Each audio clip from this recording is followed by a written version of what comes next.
Bonjour, mademoiselle et monsieur. Today is Thursday, the 4th of February, 2021, and we are on session IJ16 in your notebook today.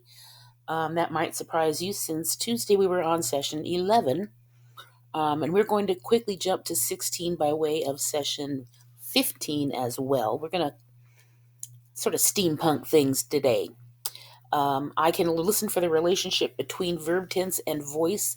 I want you to continue to do that. That's why I've left that I can statement. I'm looking at your stories, and some of you are still struggling with that. So make sure that you are especially looking at your voice and make sure it's active and not passive voice. Please also make sure that you have checked everything in your story. Seeing a lot of run-on sentences, a lot of grammar, spelling, punctuation issues. You're telling me that you're checking them. So either you're lying or you really don't know how to check it. So I recommend that you use something like Grammarly to help you. If you're writing in Google Docs, there are spelling and grammar checks in there as well. There's really no excuse for not spelling things correctly and not using proper grammar and punctuation. So, we're going to talk today about what you want from your readers. What do you want them to do? What do you want them to know? How do you want them to respond to your story? We're going to talk about a call to action, which is something we haven't really discussed yet. And that's why I haven't had you turn in your stories. A call to action is trying to get your reader to do something. It's a lot like the persuasive essay. And we'll talk a little bit about transitions and why transitions are important when you string together a lot of sentences. You will be turning in your final draft of your story today. This is what I need done. I need you to check it over from stem to stern. Every single word, every piece of punctuation, every capitalization, spelling. It needs to be as close to perfect as you can get. If you were in class on Tuesday and you met with a partner and they gave you some constructive notes, I hope that you heeded them. I hope you listened to what your partner said. It doesn't mean you have to do everything that they've suggested, but I want you to be open to suggestion and consider it at least. Try it. If you don't like it, put it back the way it was. But that fresh set of eyes sometimes makes for a better story. And the also thing, which I don't have on here, is anything from this week, especially from session 11 that we might not have gotten to cover in class. Check your assignment list. Make sure that you are completing everything from session 11. You also had an assignment on Wednesday from the Greek and Latin, so make sure that you're doing that. So all of that being said, let's go ahead and get started.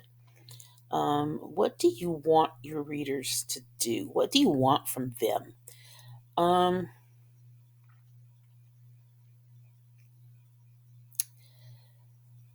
I'm going to skip back to session 15. I told you we were going to jump a little bit. This is the evidence of learning for session 15.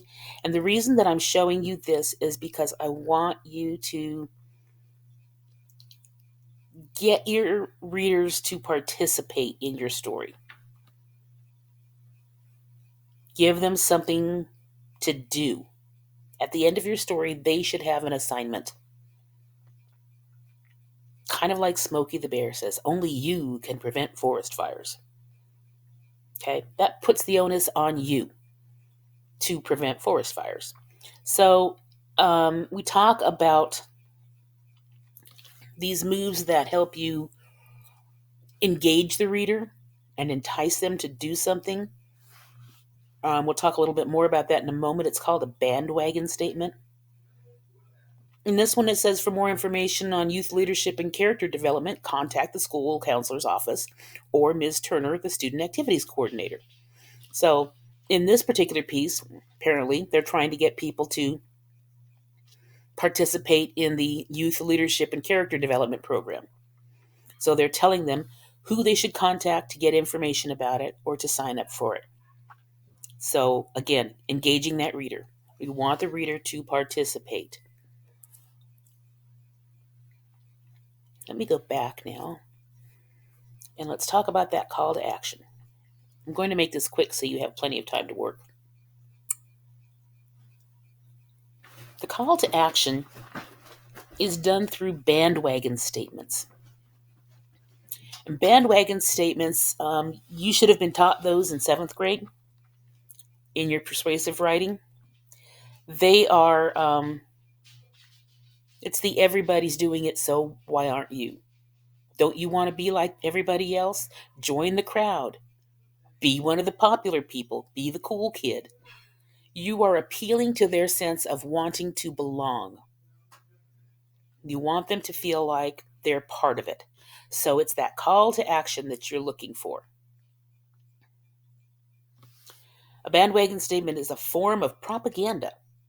It exploits the desire of most people to join the crowd or be on the winning side and avoid winding up on the losing side. Few of us would want to wear nerdy clothes, smell differently from everyone else, or be unpopular. Even if we don't admit it.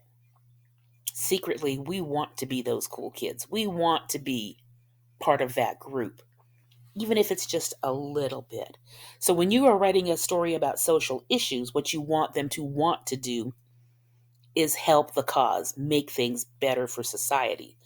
Same situation. So let's look at maybe some examples of how you would go about doing that. Some things that you can include are phrases like, if you'd like to support a good cause, you can save the life of an innocent dog or cat. It's up to all of us. It will take all of us too. You're engaging the group. You can do this, or we can do this together. We want to make it active. We want, when that story ends, you want your readers to say, yeah, I'm going to call them tomorrow. I'm going to take care of that. I'm going to make the world good. Because that's really what we all want.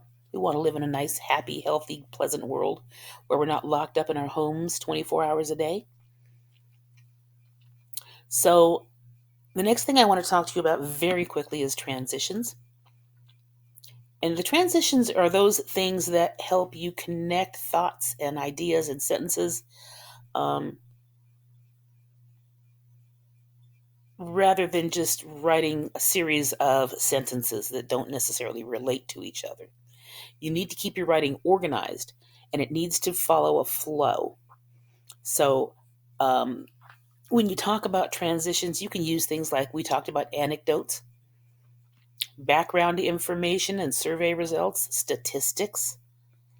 You can use interviews, quotes from experts. But down here is what I really want you to look at. And this is a list of possible transitions that you can use. It all started when? It all started when a 78-year-old woman decided that she was going to knit caps for seals. Bystanders first became aware of. It turns out this story is one of many. So I want you to look at these. This is in session 14, and I will open that up for you. I will publish it fast. I will publish it right now. But that's a good place for you to look for transitions. If you read this story, you're going to see several transitions in this story. It's a great way to make it easier for the reader to follow along. So right now, what I want you to do is I want you to spend the rest of your scheduled time for this class working on your story. And you're going to turn it in under Evidence of Learning Session 16.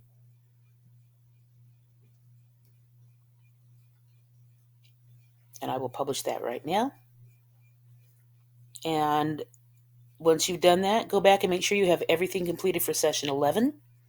Make sure that you've completed your Greek and Latin assignment for this week. And if you need help with anything, of course, I'm always around on Fridays in the classroom. I hope some of you come to see me. I know some of you will have questions. So, other than that, ladies and gentlemen, I don't have much else to tell you today. I'll see you next time. T2 out.